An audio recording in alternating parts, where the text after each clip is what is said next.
Hey guys, Shannon Boyle here with Wellstone Studio, and it is day 2 of the Share Your Heart, Show Your Work challenge for me. I want to thank you guys as you're dropping in here. It'll be good to see you whether you are joining me live or if you're joining me on the replay. As you're coming in, definitely let me know, say hi, and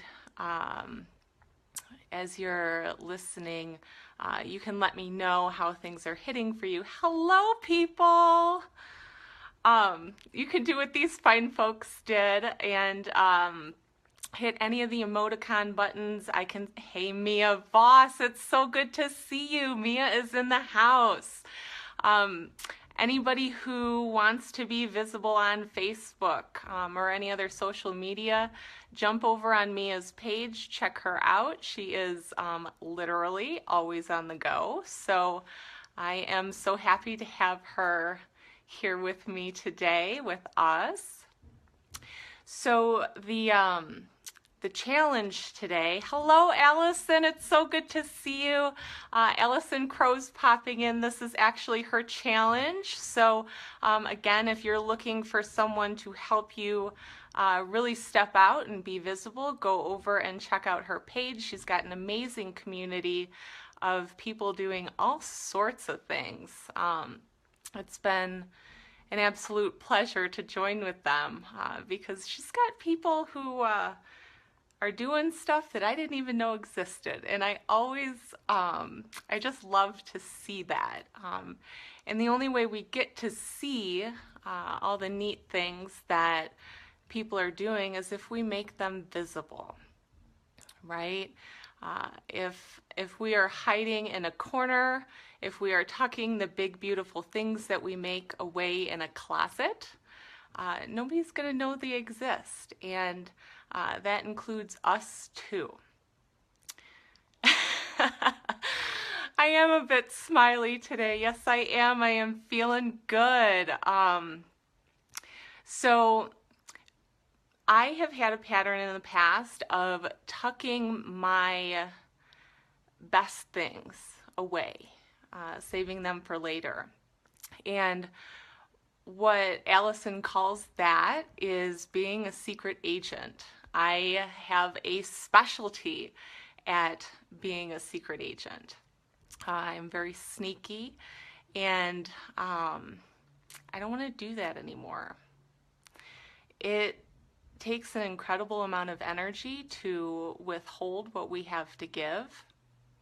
And I'm talking about, like, I can tap myself out regardless of what's going on around me. I can tap myself out just by trying to hold myself back because I have an awful lot of energy, whether we're talking about the full moon energy or just my natural state.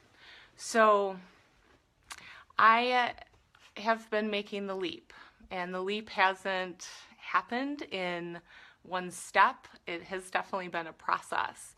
And I think that's the way it's supposed to be.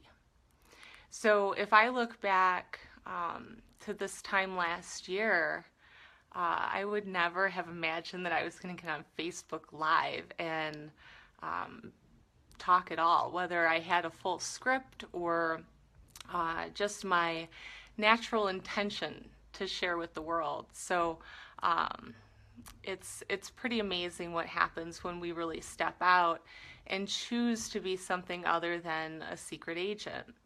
Now, what Allison is challenging us to do is really take a look at not only whether we're ready to give up secret agent status, but also whether we're really ready to step out and be a public figure. Holy crap, if you had talked to me 2 years ago, I probably would have looked at you like you were insane, me be a public figure. I was going to be a cog in someone else's wheel. That's what I was going to do. I was dead set that that's what I'm going to do. it just didn't work. I tried so hard to do that for so long, and it's actually a lot easier for me to uh, get on Facebook Live than it is to hide, which is, it's like bizarro land for sure. Now, the process of stepping out and getting visible to yourself and other people is not just something that I learn and probably will be learning for the rest of my life, but it is something I also teach. I teach my clients how to step into whatever their form of visibility is, because it's going to look different for everyone. And we deal with an awful lot of rules when it comes to really stepping out, and sometimes those rules are ours. It's stuff that we make up, maybe for safety's sake, generally for safety's sake in some capacity. And a lot of times we absorb rules from outside of ourselves. So if I just take a look at the rules of social media, which are always changing, they were something different last week, I'm sure. But if we look at the rules of social media, one of the things that I've been fighting as I start doing these videos is some old thinking around how long stuff should be. What it should look like, how I should present it, all sorts of things. So I'm going to try something today, and I'm going to sort of push myself a little bit with love to step out and do something that's a little bit longer, because it is uncomfortable. I start to hit that 10-minute mark, and the little rule monitor in my head starts going off saying, like, you're talking too long, you're not on point, nobody's watching anymore, all sorts of things like that. Hello, Jessica, it's so good to see you. We are talking about how visible you want to get today, how visible I want to get. So it's good to see you. But yeah, rules. No rules here, Allison. Yes, that is the goal, but the experience can be so much different, and I know that you know that. And I think what we have to do is really test out and see, does this work for me? Does this rule work for me? Does it help me step forward? Does it help me truly express what I mean to express? Or does the rule become a weapon? And I'm a good one for using rules as weapons. That's why I teach what I do. We teach what we need to learn. That is, I think, how we get some of the best teachers, because they really are sort of in the midst of it themselves and really doing the work. So I am always fighting my rules. I'm fighting other people's rules, and it's not so much about like punching a rule in the face or kicking it in the balls, because you do that and it punches right back, and it does not take long at all to get hit back when we really I guess sort of lash out at what we're working to let go of. So what I try and do when I'm rewriting my rules, or when I haven't even reached that point yet and I'm just taking a look at, is this true for me? Is I get curious. Curiosity is, there's nothing else like it. Nothing else like curiosity in the whole world. And curiosity is something that comes from the heart. True curiosity comes straight from the heart, the core of you. Curiosity, it does not come from your head. My left brain does not start talking to me and saying, oh, you're curious. My heart gets curious and I can feel it. It's like an opening sometimes it's an explosion. Sometimes it's sort of like being led by something I can't see, but I can feel it.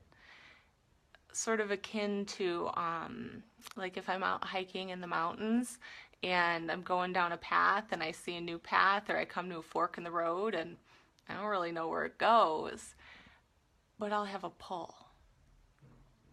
I'll have a pull to go down this way, or I'll have a pull to go look over here, or I'll have a pull to go climb myself up on some rocks and see if I can catch a view that's just not visible from the path, from the trees.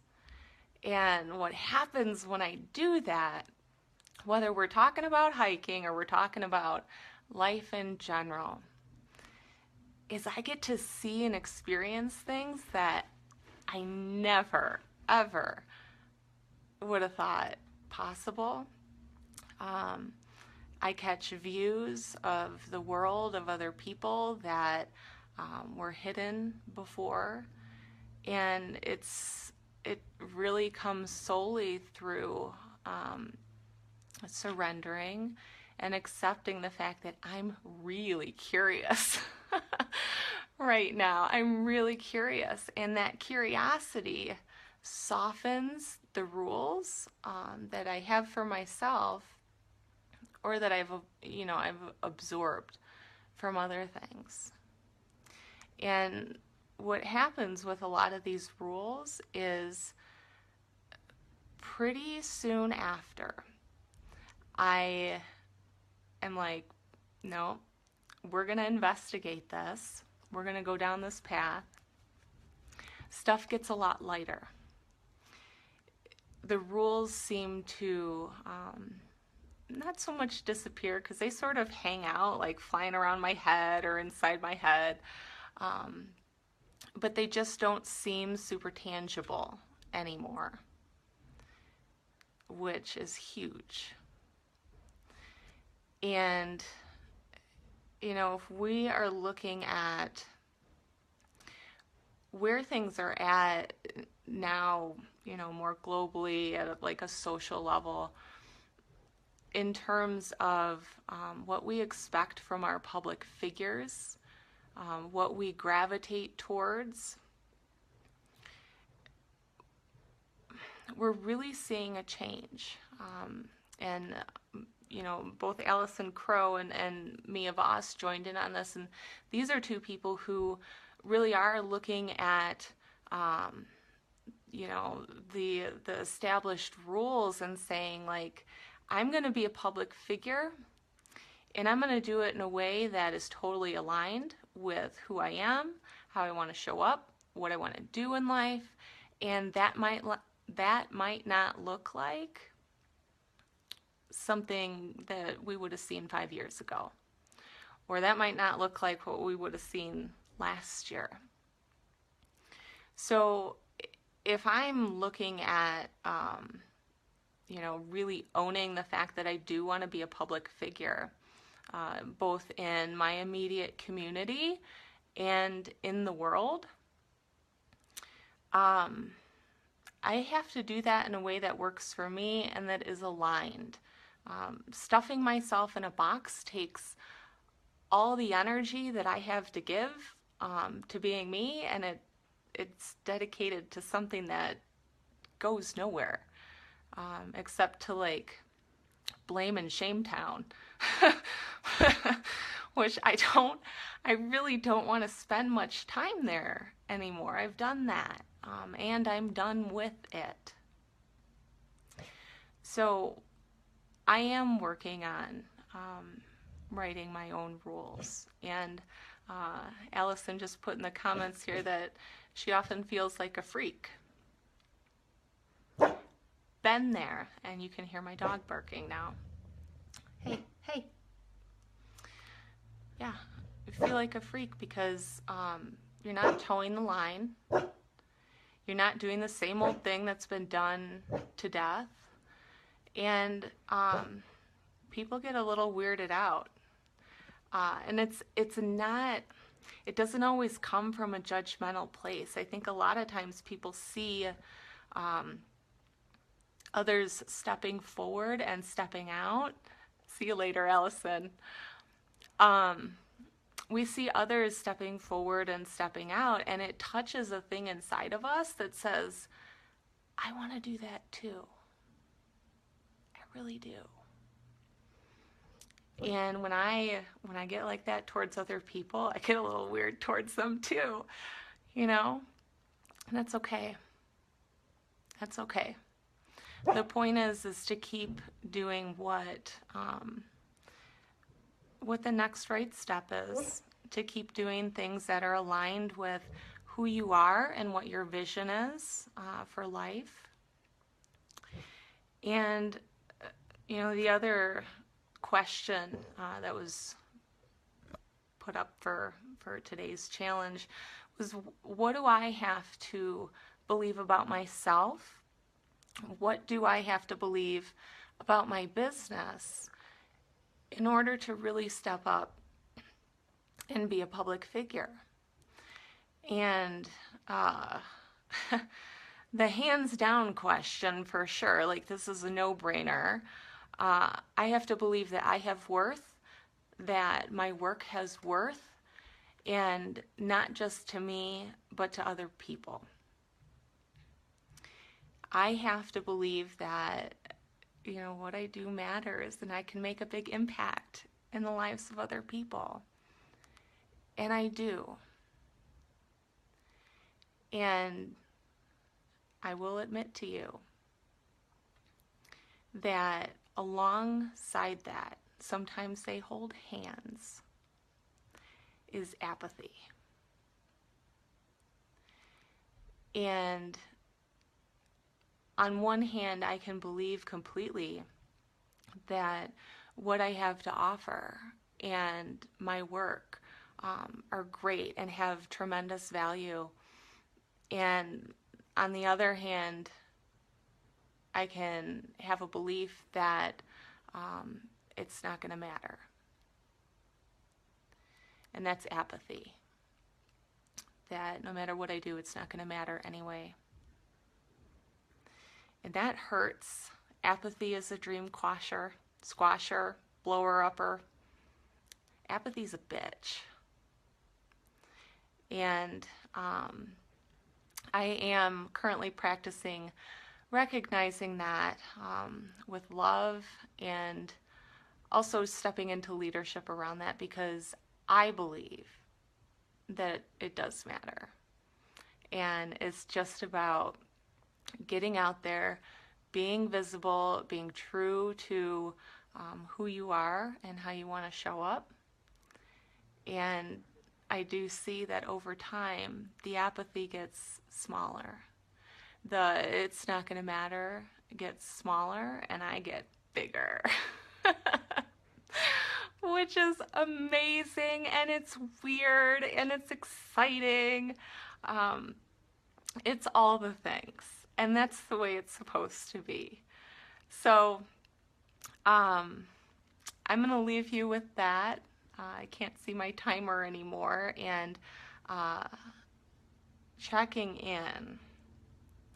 I could say more about both of these things. I could do like a 2-hour lecture on this question. No problem, hands down. I could do that. I don't feel called to do that right now. So I'm going to pop off here. Thank you so much for joining in today. And if you are joining in on a replay, let me know what you think. You can type in comments all the way through the video. Press that emoticon button. It's super fun because it's like interrupting me without interrupting me, and you're giving me awesome feedback that I can use going forward. And I appreciate that very much. So I wish you guys a very good day. And as always, let me know what you're working on because I'm curious. I'll catch you later.